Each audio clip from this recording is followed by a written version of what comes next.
Olá, Marcília, boa noite. Boa noite, Alan. Boa noite, pessoal. Boa noite a todos. Seja bem-vinda. Eu tenho percebido no consultório um aumento muito grande de lesões que advém da prática de exercício físico. Então, eu tive a ideia de chamar a professora Marcília aqui, é uma amiga pessoal extremamente competente, eu sei que está ligado com o ensino. Deixa eu te apresentar, Marcília. Para quem não conhece ainda, a Marcília, ela é professora, né, no curso de Educação Física na UNP e na Unip. Ela é licenciada em Educação Física em 2012, né, Marcília? Isso. E ela tem especialização em Fisiologia do Exercício Físico, não é isso? E especialização em Educação Física Escolar. Lá nos dois cursos de graduação que você é docente, né? Então eu sei que você dá lá, acho que 7 matérias, se eu não me engano, e envolve Certo. um monte de coisa, então o conhecimento aí é vasto. E eu estou aproveitando do conhecimento dela, né, e juntar com um pouquinho que eu sei para ver se a gente consegue trazer um conteúdo que vai ajudar o pessoal que está assistindo. Essa é a minha intenção. Então, pessoal, boa noite a todos. Agradecer pelo convite, né? Uma honra estar participando Uhum. dessa live. E vocês já devem saber quem é o Dr. Alan, né? E aí, o ortopedista, super competente aqui de Mossoró, formado no ano de 2000 pela PR, Paraná. UFPR. Isso. Fez residência na PUC, tem 3 subespecializações, é titular da Sociedade Brasileira de Artroscopia e Trauma Esportivo, né? E aí a gente vai juntar esse conhecimento aqui. Só tem que pegar Sim, uma cola, porque o cara é cheio das qualificações aí. E ele também é professor, né? Professor lá do curso de medicina da Facene. da Facene. A gente Isso. compartilha um pouquinho aí. Vamos lá. Então, juntando o conhecimento de um e de outro, né, e dado esse número aumentado de lesões que a gente está observando no consultório, então eu trouxe a gente para conversar um pouquinho sobre as lesões, né? As lesões e como está sendo feito o exercício e por que, que é importante esse exercício. Para quem não sabe, o exercício físico, do ponto de vista médico, ele traz melhorias fisiológicas e do ponto de vista neuroendócrino, né? O que eu quero dizer com isso? É que ele traz, o exercício ele pode trazer alterações no controle imunológico do organismo. Ele pode ser, se bem feito, benéfico, né? E algumas vezes ele pode não ser tão benéfico assim, trazendo algum prejuízo. Então a gente sabe, por exemplo, que atividades físicas moderadas, né, elas são extremamente benéficas para a imunidade. E aquelas que são mais pesadas e que traz uma exaustão muito grande, elas vão trazer uma diminuição na função de algumas células que fazem o combate a agentes, ou seja, ele vai fazer uma baixa temporária da capacidade de imunidade do organismo. É conhecido também que pacientes ativos, que são mais magros, eles têm um melhor controle da imunidade, eles vão trazer um sistema imunitário mais eficiente, né? E também quem faz atividade física de forma rotineira vai ter também uma diminuição dos sintomas bastante apurado quando você tem doenças crônicas, como, por exemplo, artrite reumatoide, doença de Crohn, doenças pulmonares obstrutivas, entre outros, né?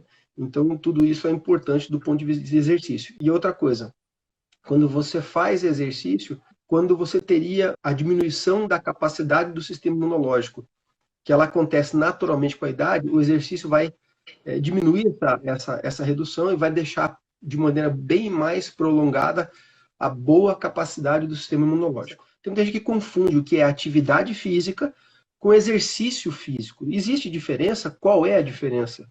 É muito comum, bastante comum essa confusão entre atividade física e exercício físico, né? Vou até trazer uma comparaçãozinha para vocês entenderem que todo mundo aqui já deve ter ouvido. A atividade física, ela vai ser qualquer atividade que você faça, que vai sim ter um gasto calórico acima do basal. Você vai gastar além do que você estivesse de repouso. Isso vai ser uma atividade física. Você vai lavar o carro, é uma atividade física. Você está limpando a casa, é uma atividade física. Você vai cuidar dos filhos, dar banho. Tudo isso é atividade física. Cansa, toma tempo, mas não emagrece, gente. Então, atividade física são atividades rotineiras que nós fazemos. O exercício físico vai ser já uma forma de atividade física, mas vai trabalhar de forma sistematizada os grupamentos musculares, de forma mais eficiente, vai elevar os seus níveis de batimento cardíaco a determinado nível e vai manter um pouquinho lá em cima durante certo período de treinamento, vai ter um gasto calórico mais elevado também. Então, atividade física é o que a gente faz rotineiramente, na nossa rotina, atividades do dia a dia. E o exercício físico é o que se faz de forma sistematizada. Ir para a academia, não ficar no celular. Ir para a academia, treinar um Muay Thai, uma dança. Isso é um exercício físico, desde que você faça de forma sistematizada. E nessa pandemia, que a gente viu o pessoal ficar mais em casa, começar a fazer exercício físico, como é que vocês, profissionais da educação física, como é que estão se virando para conseguir dar atenção ao pessoal? Foi um desafio imenso, né? A gente nunca tinha passado por isso, a gente nunca tinha precisado perder esse contato nos treinamentos. Nosso atendimento era, na grande maioria das vezes, presencial. E aí foi quando a gente usou a tecnologia, usou ferramentas, a internet foi muito válida nesse momento, para poder aproximar, né? E conseguir fazer treinos com seus clientes, com seus alunos, que eles não ficassem sedentários, que eles não ficassem sem treinar, se mantivessem ativos, aliando aí a tecnologia. Eu tenho, inclusive, uma dúvida, me traz uma dúvida em relação a isso.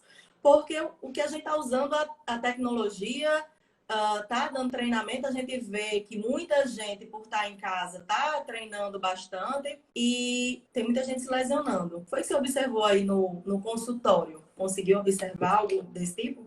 O que a gente observa no consultório, porque eu não parei, a gente passou a usar, assim como vocês, todas as observações que devem ser usadas pela vigilância sanitária, né? Então a gente usa máscara, usa álcool em gel, mantém distanciamento, no consultório tem que botar a cadeira lá na frente para poder atender, mas a gente acaba atendendo e eu não parei de atender. Mas, ao mesmo tempo, em relação às atividades físicas, o que a gente vê é uma explosão de lesões, né? Todo dia eu estou vendo 1 ou 2 ou 3 pacientes com esses tipos de lesões provenientes de fazer atividade física em casa.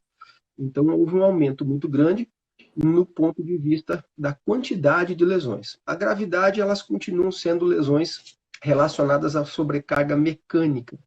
Então, elas não são lesões absurdamente graves, mas são muito incômodas. Por exemplo, você vai ter lesões relacionadas à sobrecarga, como, por exemplo, tendinites, alguma coisa como fratura por estresse, eu cheguei a ver rotura de tendão, bastante lesão muscular. Algumas lesões de menisco, algumas lesões de ligamento, mas basicamente lesões de sobrecarga mecânica. As tendinites estão sendo bastante frequentes, tendinite tendinopatelar, tendinite de Aquiles, algumas lesões tendinosas em ombro, a pessoa vai fazer membro superior machuca o ombro, membro inferior machuca o membro inferior.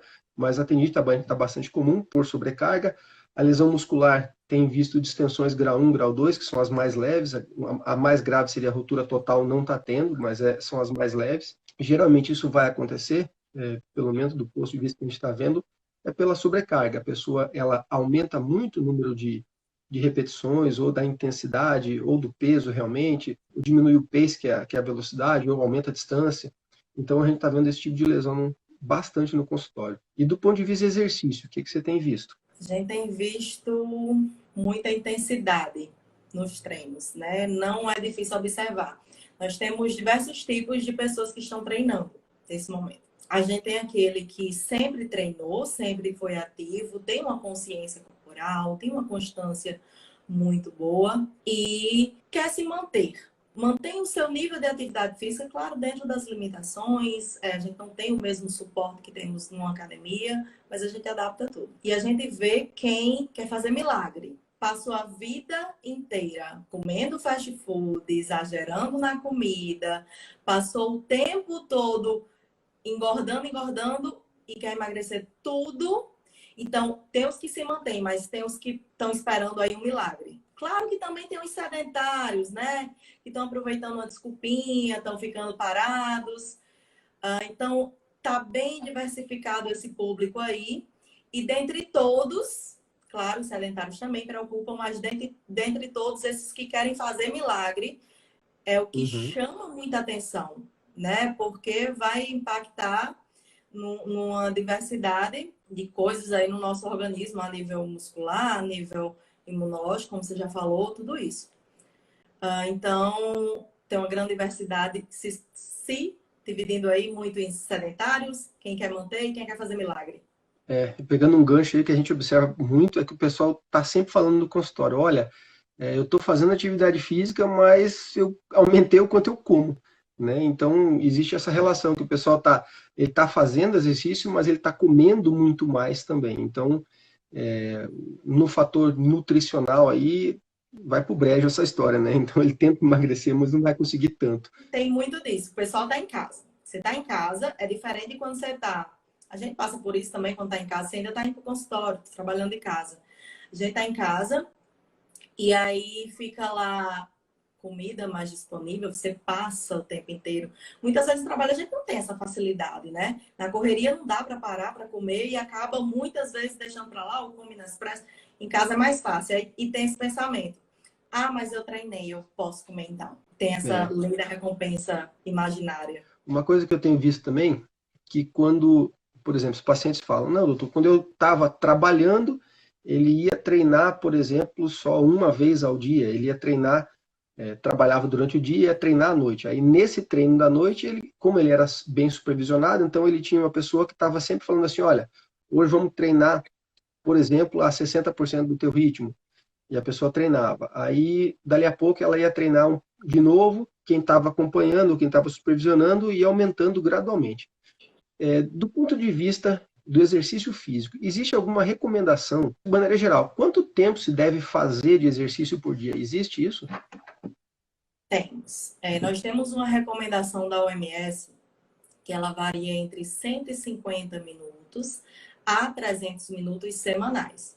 E aí, as semanais, você vai fazer isso dividido durante os dias. Se você treina 5 dias, tentar dividir aí e ter uma constância. Não são 150 minutos naquele futebol que você joga em um único dia na semana. Naquela pedalada que você faz com... Não pode com os amigos agora, mas que você faz, então, com os amigos. Temos essa recomendação da OMS de 150 a 300 minutos semanais e de intensidade moderada, né? O ideal não é nem o leve, nem o pesadíssimo, que você não tenha, nem o leve que você não tenha dificuldade em praticar, que você faça muito tranquilamente, mas de forma alguma aquele que você faça e termina exausto, daquele jeito você, meu Deus, não vou levantar a mão para você, senão Deus leva.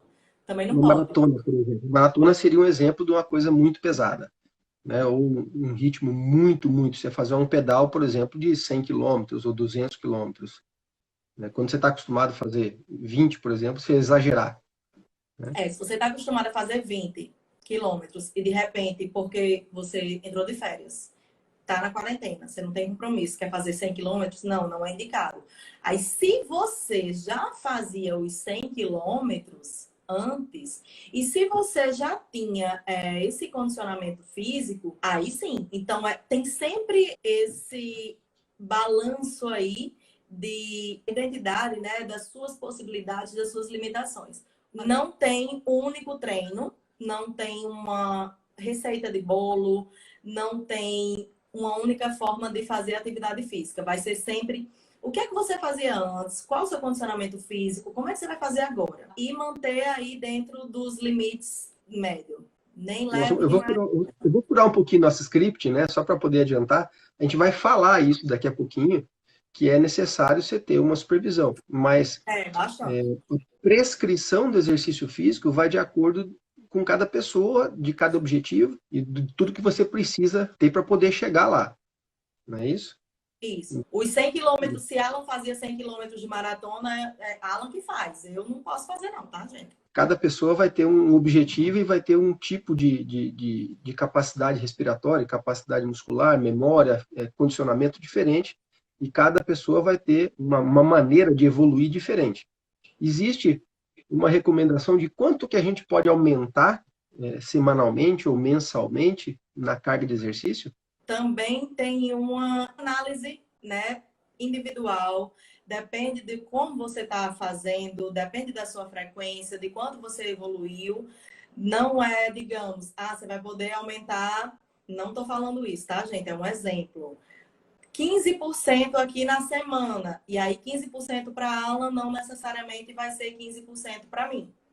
Então, tem uma análise individual aí, um estudo para poder ter esse aumento também. Primeiro você tem uma visão, né? Alguém que cuide de você, alguém que vá fazer uma avaliação para poder fazer uma atividade física, junto com ele você defina quais são o seu objetivo. Eu tenho o objetivo de perder peso, eu tenho ganhar condicionamento.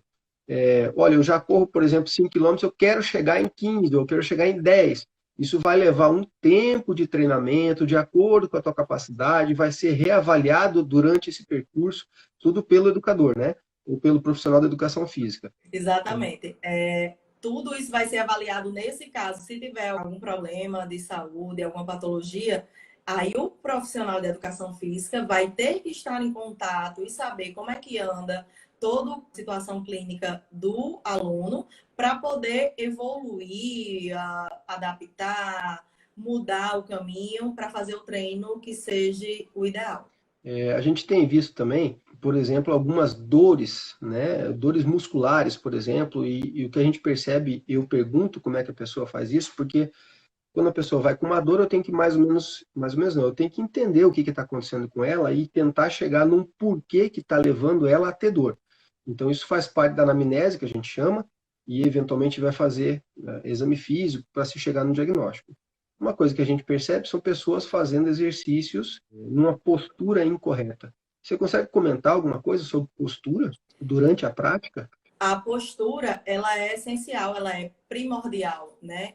Na prática do exercício físico. Porque se você executa um exercício de forma errada, você muito provavelmente não vai ter um efeito deletério ali a curto prazo, não vai ser no momento exatamente. Então, você praticar da forma correta, com a postura correta, previne diversos tipos de dores, lesões e afins. Enquanto se você pratica de forma errada, você vai sentir algo nessa articulação que você está passando, que você está praticando, está sobrecarregando ela durante a prática, muito provavelmente mais posteriormente. E se for daqueles que acham que, mas é normal, não, só um pouquinho aqui, não, negócio de dor não, vamos embora. Não, tudo tem que ser avaliado.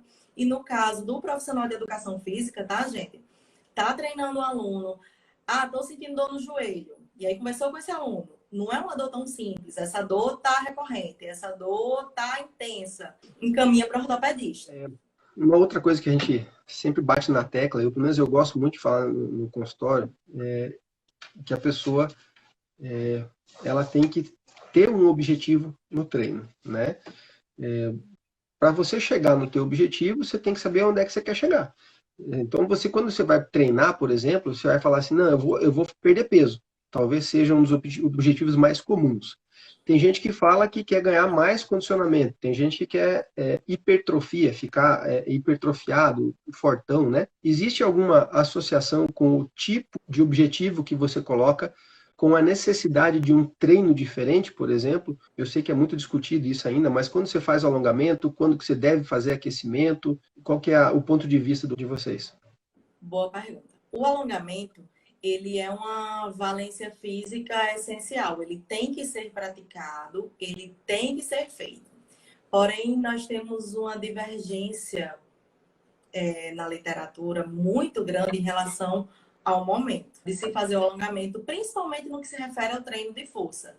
Temos alguns estudos, muitos estudos, que eles pontuam que o alongamento, quando é feito antes do treino de força, ele pode diminuir a capacidade de contração muscular, pode acabar tendo um efeito negativo. Por exemplo, eu fazia 10 repetições com carga X. E aí eu faço um alongamento estático e eu só vou conseguir fazer 8 repetições. O alongamento ele deve ser feito, tá, gente? Não estou dizendo que não deve fazer. Mas durante o treino de força, o ideal não é no momento inicial. O alongamento ele pode ficar, se você faz o treino de força no final do treino, pode fazer quando você acorda e vai treinar à tarde. E nesse caso é indicado um aquecimento. do treino de força em específico. Você vai lá e você aquece, pode ser na própria máquina, você aquece na bicicleta, na esteira, enfim. Mas nós temos essa divergência aí da literatura. Me comenta um pouquinho, se você puder, como é que está a questão da alimentação do pessoal? Como você falou, aí o pessoal Tá comendo bastante, né? comendo pensando que pode exagerar. Não é o ideal, né, gente? Não pode aumentar a ingesta calórica. Não é o ideal que se aumente a ingesta calórica, muito menos que se diminua se você se alimentava de forma correta. Então, manter uma alimentação equilibrada, e aí se recorre a um nutricionista, o profissional de educação física também não vai poder fazer essa prescrição. Se você tem uma alimentação equilibrada, mantenha, não aumenta porque está em casa. Procura um nutricionista e manter uma alimentação equilibrada, até para ajudar o sistema imunológico também. Faltou falar um pouquinho sobre a importância do repouso, né, Marcília? A gente está falando muito sobre a atividade física em si, mas lembrar que a toda ação, né, cabe uma reação. Então, o nosso organismo não é diferente. Quando a gente faz uma atividade física, a gente proporciona uma ação, no caso, entre aspas, tá, uma agressão. Quando você faz a célula muscular funcionar, e ela vai funcionar várias vezes, vai queimar energia, ela vai ter microlesões, né? Então, essa é a ação que o organismo faz e você precisa do descanso. Quando você faz o descanso, você vai acabar tendo uma reação do organismo, onde ele vai alongar aquela fibra, deixá-la maior, mais espessa, hipertrofiar, produzir novas células, né, e poder reparar algum tipo de lesão que você aconteceu. Então, tão importante quanto a atividade física, é importante o repouso. Né? Quando você tem um repouso adequado, você tem um melhoramento, você faz com que a tua atividade física ela seja melhor aproveitada pelo teu organismo. Né? Lembrando que no período noturno, que é quando você vai repousar, você vai descansar, você tem maior produção de um hormônio chamado GH, o hormônio do crescimento. E é esse hormônio do crescimento que vai produzir toda essa reação em termos de melhorar a tua musculatura, reproduzir, hipertrofiar, fortalecer e tudo mais. Atletas que já têm meses e anos se preparando, isso acontece de uma forma mais fácil. E em pessoas que estão destreinadas ou que estão começando o treinamento, principalmente agora na época da pandemia, vão ter esse processo um pouco mais demorado. Então, é mais importante ainda o teu descanso. Então, é indicado que você faça o treinamento, né?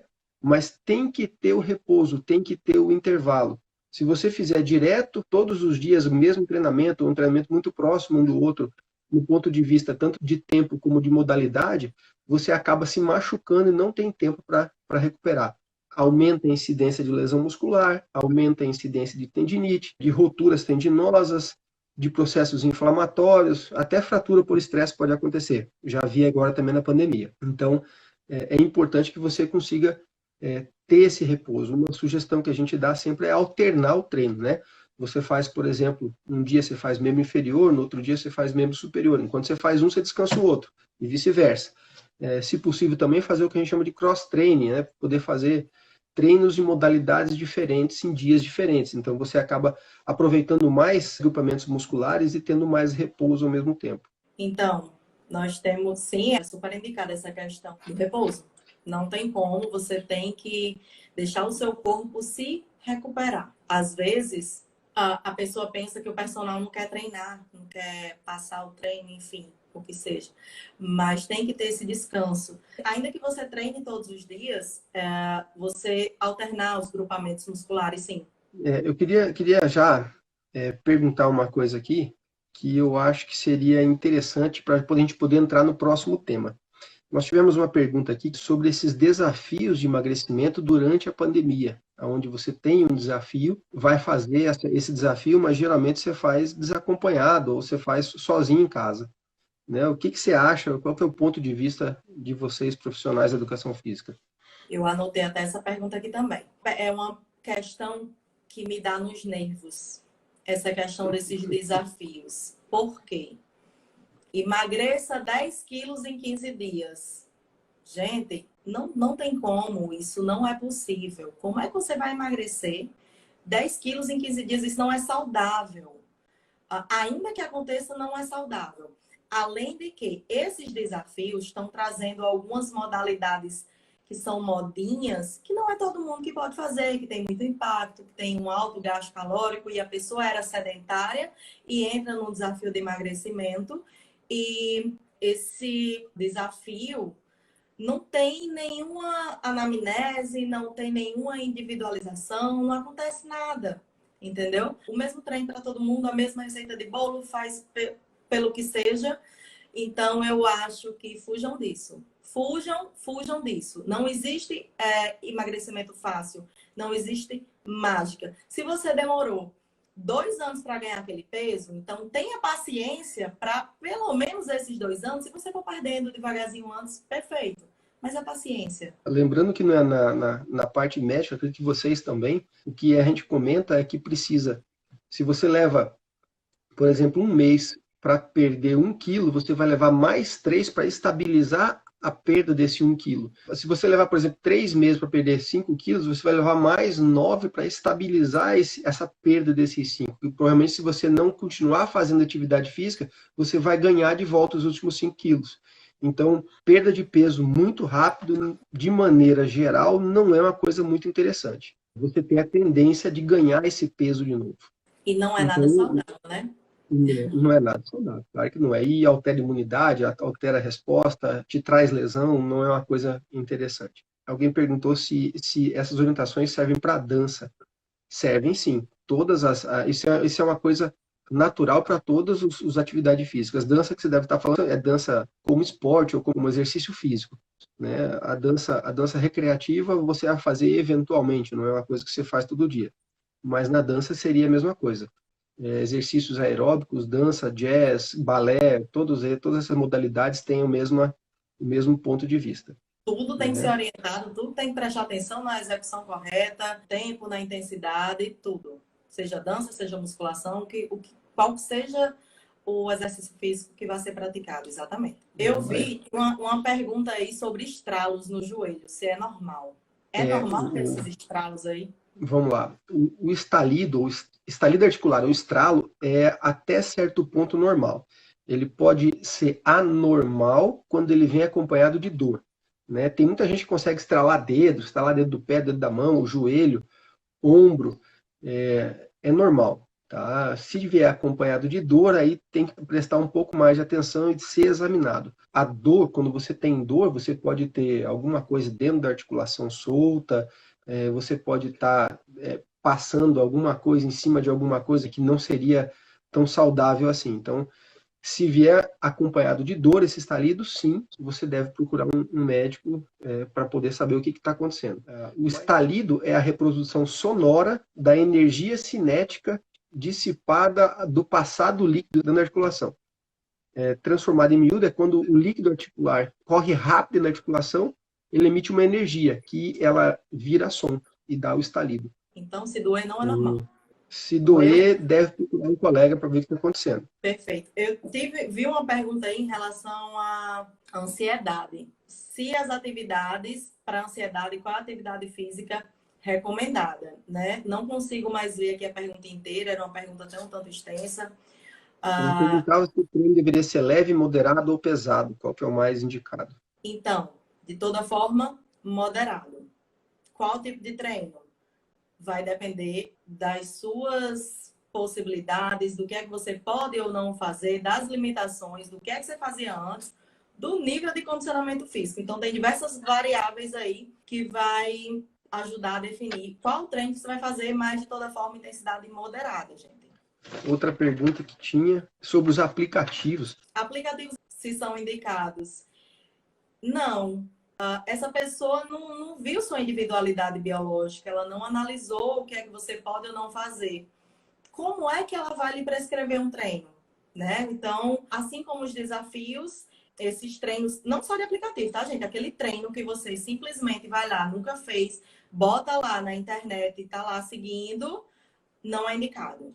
Então, se você tem a possibilidade de se exercitar todos os dias, e ainda assim você puder ter um dia de descanso para você, é o ideal. Se você conseguir fazer de 5 a 6 vezes por dia, vai ser o ideal. Na intensidade moderada, não exagerando no treino, certo? Ah, mas ela falou que só é bom fazer se for de 5 a 6 dias. Eu só posso fazer 3, então não vou fazer. Não, ainda assim é bom. O que é que não é indicado? É fazer um dia na semana. Você tira um dia na semana e você quer descontar o nível de atividade física que você deveria ter feito a semana inteira. Dessa forma, não, não é indicado. Alguém perguntou a respeito de treino com crianças. As crianças podem treinar. Você não vai colocar a criança para fazer um treino exatamente como você está fazendo, claro.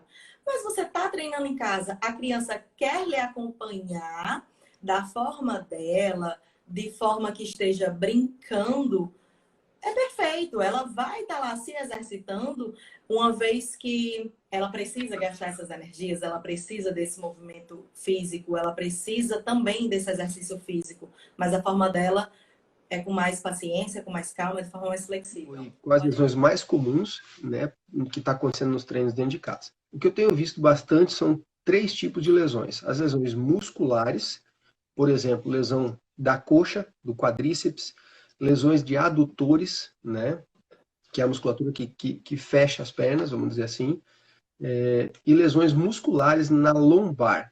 Então, eu tenho visto bastante gente que está treinando em casa e está vindo com esse tipo de dor. Uma dor que se vê também é a tendinite, né, processos inflamatórios no tendão patelar, tendão quadricipital. O patelar é o que fica abaixo da patela, o quadricipital é o que fica acima da patela, logo imediatamente acima. Tendão de Aquiles, eu tenho visto bastante.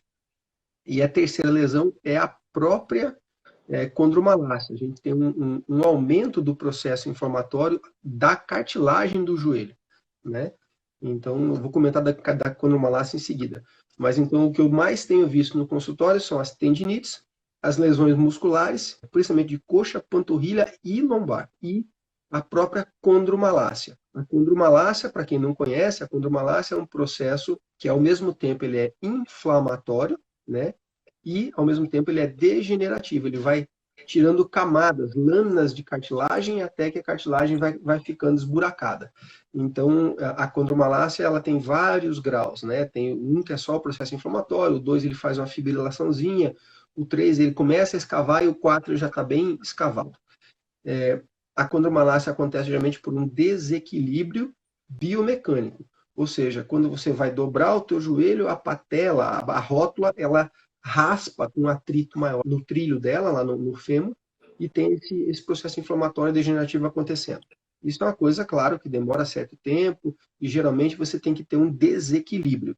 Então, quando você tem esse desequilíbrio, ele vai causar o processo inflamatório. Ocorre por desigualdade biomecânica de flexor e extensor. Você tem a parte anterior, que é a extensor da coxa, mais forte do que a parte flexora, ou vice-versa. Isso vai doer muito quando você sobe escada, quando desce escada, quando você vai descer um meio-fio, ou quando você está ajoelhado ou sentado e vai se levantar, né? Se pode fazer musculação, não só pode, como deve. Você deve fortalecer a musculatura e equilibrar, né? Você deve fazer isso não só na musculatura da coxa, como na musculatura do quadril associados, rotadores externos, o glúteo, o adutor. Isso tudo tem que estar bem equilibrado, bem tonificado para você conseguir tratar a condromalácia. Se pode fazer exercício? Pode, desde que, pegando o gancho já aí, desde que seja supervisionado. Você tem que saber o que é que você tem que tratar. Muitas vezes você usa profissional de educação física, mas você vai usar muitas vezes também o próprio fisioterapeuta para tratar a condromalácia. Mas a realização de exercício físico é obrigatória nesse tipo de caso. Ok, perguntaram aqui sobre alongamento, se é exercício ou se é aquecimento. Então, é um tipo, digamos, de exercício que vai trabalhar uma das valências físicas. Você precisa alongar, principalmente se você é praticante de treino de força, para que você não fique com essas fibras musculares encurtadas a longo prazo. Mas ele não é um aquecimento, gente. Ele não é para ser usado com essa intenção de aquecimento. O aquecimento e alongamento são diferentes, certo? Então, não vá alongar achando que está aquecendo para ir treinar, certo? Fala com quem te orienta. Não deixem de fazer alongamento, mais uma vez, é importantíssimo. Mas o aquecimento é diferente do alongamento e ambos têm imensa importância no treino. É só saber em que momento deve ser aplicado. Uma pessoa me perguntou se o LCA, quais seriam os exercícios mais adequados. O LCA é o ligamento cruzado anterior, é um dos ligamentos que fica dentro do joelho e a função dele é dar estabilidade, não deixar o joelho frouxo, né? Então, se você pegar um joelho que ele vai dobrar dessa forma, ele evita que o joelho saia e fique frouxo. A função dele é evitar a translação anterior da tíbia em relação ao fêmur. Então, uma coisa que se faz, por exemplo, para pacientes que a gente não pode operar, que tem uma doença cardíaca muito grave, alguma coisa assim, é fortalecer muito os extensores do joelho e os flexores do joelho. Então, o fortalecimento é muito adequado. Se você tem uma lesão do LCA, você deve fazer exercícios de fortalecimento, de força, mas não deve ter impacto. O impacto ele vai te causar prejuízo. Tá? De novo, sempre supervisionado e avaliado individualmente para cada paciente. Pediram para falar sobre atividade física na terceira idade. Gente, tem gente que vai lá, pensa que porque está na terceira idade, não pode treinar, tem que parar ou não pode começar. Exercício físico na terceira idade é super, super, super indicado, certo? Claro, se você vem treinando desde o início, desde mais novo, você vai minimizar esses efeitos deletérios do envelhecimento. Mas se você tem um familiar, ou se você que está vendo essa live, está na terceira idade, não treinou e acha que não é o momento de se começar por estar na terceira idade, você não só pode como deve. Porque todo mundo quer envelhecer. Ninguém quer morrer antes disso. Fato. Mas a intenção é que se chegue lá bem. Não é só chegar e estar bem. Então, exercício físico na terceira idade é super, super indicado. Com, claro, as devidas cautelas sobre movimentos bruscos, permanecer muito tempo na mesma posição. Então, temos diversos cuidados, mas sim, é altamente indicado. Condromalácia e condropatia são a mesma coisa. A condropatia é uma doença articular. Existem vários tipos de doenças articulares e vários graus. A condromalácia, ela acaba sendo uma delas. Tá?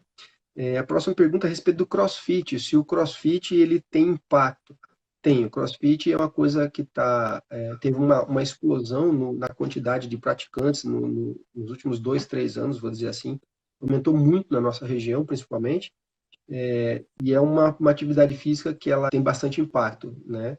Então, alguns tipos de lesão vão ser exacerbadas no CrossFit e geralmente relacionadas com impacto com esforço bastante grande. E pediram para comentar a respeito de lesões de menisco. O menisco é um tipo de cartilagem, né? É como se fosse uma cartilagem de nariz ou de orelha que você tem dentro do joelho, para impedir que um osso bata diretamente no ombro. A grosso modo é isso. As lesões acontecem quando você tem uma torção, né? Isso na idade jovem, ou podem estar associadas a um processo degenerativo já quando você tem em pacientes mais idosos. Quando se tem uma lesão de menisco, você tem a produção de um processo inflamatório pela lesão. Então, quando você tem uma lesão de menisco recente e faz atividade física em cima, geralmente vai produzir muita dor. Depois de certo tempo que você vai praticar alguns exercícios, a dor tende a diminuir, você vai fortalecendo a articulação e essa lesão vai se acomodando e deixa de doer tanto com o tempo, mas ela tende a se repetir o processo inflamatório, os derrames, a água no joelho, aquele inchaço vai se repetindo com o tempo, até que vai chegar num ponto que acaba operando ou infiltrando, depende do tipo de lesão. Quando se resseca, a gente chama de ressecar, que é tirar um pedaço do menisco. Se você tira, por exemplo, um menisco todo, o aumento de carga chega a 300% na cartilagem. Então, se você tira parcialmente dele, você vai ter também um aumento. 50% do menisco, se eu não me engano, vai variar em 120% de aumento de carga. Então, você está alguma coisa em torno de 80% a 100% de aumento de carga sobre a cartilagem. Isso produz um processo inflamatório e pode levar à dor crônica. Tem que ser examinado, tem que ser avaliado, tem que, às vezes, fazer um exame de imagem, como uma ressonância, para ver o que pode ser feito. Existem outras coisas que doem além da retirada de menisco. Você pode ter lesões de cartilagem que dói você pode ter lesões de outros ligamentos, que vão deixar o joelho um pouco mais frouxo. Você pode ter desvio de eixo, que é quando o joelho é mais cambado para fora, o joelho é mais valgo, que é o joelho para dentro. Isso tudo vai influenciar na dor e na resposta do paciente que operou o menisco. Tem uma perguntinha aí, e aí acho que pega para nós dois. Vamos tentar responder só mais essa. Quais os exercícios mais adequados para quem tem insuficiência venosa? No caso, problema de circulação, né, gente? Exercícios, treinos de força importantes para fortalecer a musculatura, para favorecer esse retorno venoso. Exercícios cardiovasculares vão também auxiliar nisso daí. E um erro que eu vejo que é muito comum, um exercício que não é nada indicado para quem tem a insuficiência venosa, são os exercícios estáticos, né? Os treinos estáticos. Você tá lá e faz vou dar um exemplo aqui, um agachamento e fica lá agachado, parado. Se você tem insuficiência venosa, para você é mais indicado o agachamento dinâmico e não, no caso, o estático, certo? Então, tem essas possibilidades, as limitações são poucas. E treinos que tenham explosão, chutes, saltos, é bom evitar também. A insuficiência venosa crônica não tem relação com o osso e também não com a articulação. Geralmente não, tá? O que a gente sabe do ponto de vista anatômico é que você tem a maior drenagem do membro inferior é feito por veias profundas. Ou seja, quanto mais movimentação muscular da panturrilha, mais água ou mais captação de fluido é jogado de volta no sistema venoso. Então, quanto mais a tua panturrilha mexer, melhor a drenagem e melhor a circulação de líquidos no membro inferior. No entanto, a insuficiência venosa crônica, ela vai abalar esse mecanismo e vai fazer uma captação crônica. O mecanismo ajuda, mas eventualmente pode ser necessário você eventualmente operar algumas veias ou até mesmo fazer uso de medicações que podem ajudar nessa captação ou então aquelas meias de compressão. Né? Isso tudo pode ser necessário para ajudar no tratamento, mas o exercício sim é benéfico. Altamente benéfico, é uma medida não farmacológica, né, digamos assim. Exatamente. Gente, queria agradecer a todo mundo pela presença, pelo número de questões, foi fantástico. Acho que a gente está aqui para ajudar mesmo, o que puder ajudar, sempre ajudando. Marcília, muito obrigado por estar presente e ajudar a passar um pouquinho do conhecimento para mim. Eu adorei isso aqui, foi ótimo. Adorei, foi ótimo a interação de vocês também que estão assistindo. Vi muito aluno meu por aí, muitos amigos. Obrigada pela presença também. Dr. Alan é um médico fantástico, de confiança. Quem estiver precisando, podem procurá-lo, que é excelente. E é isso, gente. Obrigada a todos. E principalmente a Alan, né, pelo convite. Imagine, vai ser um prazer. Até mais, gente. Obrigado. Boa noite.